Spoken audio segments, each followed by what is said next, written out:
Welcome, everybody. This is Lindy again. I'm going to introduce you to Deborah. And Deborah is a van dweller, and she's here to talk about van life. So, Deborah, can you tell us why you started van life? It was during COVID, at the beginning of COVID, and I got COVID and got COVID brain fog. And I was just a couple of years from retirement. So I went ahead and retired. I retired early, just because I was having a hard time functioning. But just didn't, But why van life? I couldn't imagine myself sitting at home all day. It's like, I can't do that. And so I always camped, always loved it.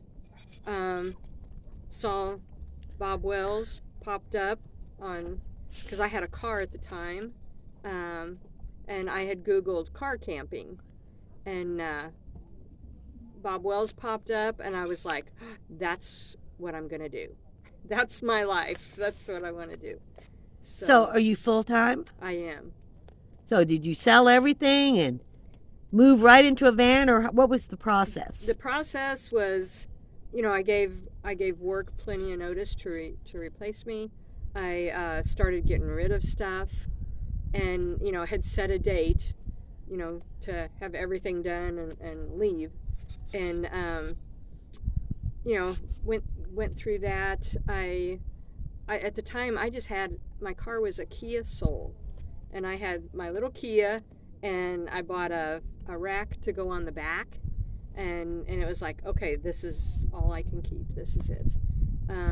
My son, however, he had a spare room, and he said, he had asked me, had I got rid of my bedroom yet? And I said, no, that would be the last thing, that I got rid of. And he says, well, why don't you bring it here? Because I had asked him about making that my home base, to have my mail to go to and stuff. And he says, let's just move your bedroom out here. And that way, whenever you come to visit, you got stuff. And so that was really nice. So that really cut down on me having to get rid of everything. I was able to keep some stuff, but I was willing to get rid of everything. I really was, because I was definitely going to do this. Okay, and with that Kia and that rack, how long did that last? 2.5 years. So did you have a tent? You could sleep in the Kia? No, I slept in the Kia.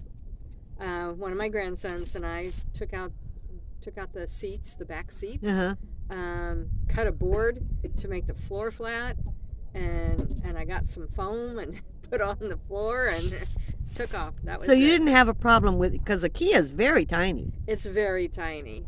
Did you have a rack on the top? No. Any solar? Because, no. The only thing, and it's still the only thing I have, is a 240 Jackery. But I don't do computer stuff or any of that. I just watch TV on my phone. So you don't have a refrigerator or anything? No, I don't. And so tell us a little bit about, now that you're on the road, how do you feel? Wonderful. Just wonderful. Gosh, I can't imagine not doing this, not being here. Well, now you have a van, a minivan. Yes. Along the way, I did last summer, I bought a small trailer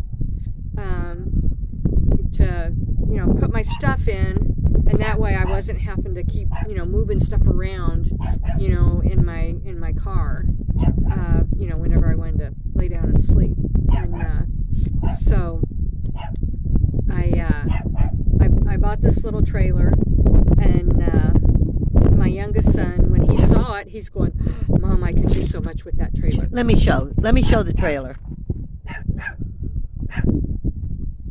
Okay, we're coming back to you. We're coming back. It was only like half the height that it is right now, and I just had tarps covering it. Yeah. And I said, well, let me take it out for a winter, see how it does. And so, to see exactly what I want it to do, for me. And so I did. I had it last winter with me out here. And that's, I said, I need some more height. I need a roof and, a back door put on it. And so he totally rebuilt it for me when I went back last summer, when I went back to Colorado. He rebuilt it, and that's what I've got now. But my Kia was too small. It was just a 4-cylinder, too small to, after he rebuilt it, we put some weight in it, and it was too small to pull it well. So I ended up trading my Kia for a van. And what would you suggest to anyone if they want this lifestyle? Oh, I mean, each one of us are so different, and what we want and what our comforts are. I would say whatever you're doing right now, if you're still working, just start going out every weekend, with what you got, and because it'll only be a weekend. You could, if you forget something, or it's only a weekend to forget it, and just start finding out what you want, how you want to do it, and then start preparing. I would say definitely, because mine was kind of abrupt with, I didn't really have a lot of preparation time. I just had like a couple months. How many years have you been on the road? 3. 3.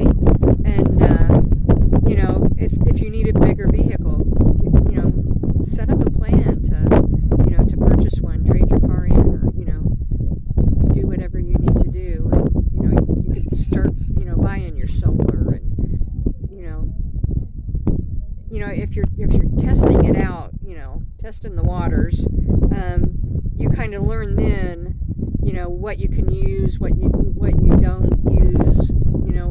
I brought stuff that it's like, and bought stuff that I would see a YouTuber, and they would go, oh, this is my favorite thing, and yeah, it may be theirs, but it's not mine. And I would have stuff that I bought that I never used, so you need to do test runs, to find out. Otherwise you spend a lot of money on stuff you don't use. And do you mind telling us your age? I'm 65. Well, I want to thank you very much for the interview and for being willing to show us your van. And that's the next thing we're going to do, is take a video of your van. But thank you so much, Deborah. You're welcome. Thank you.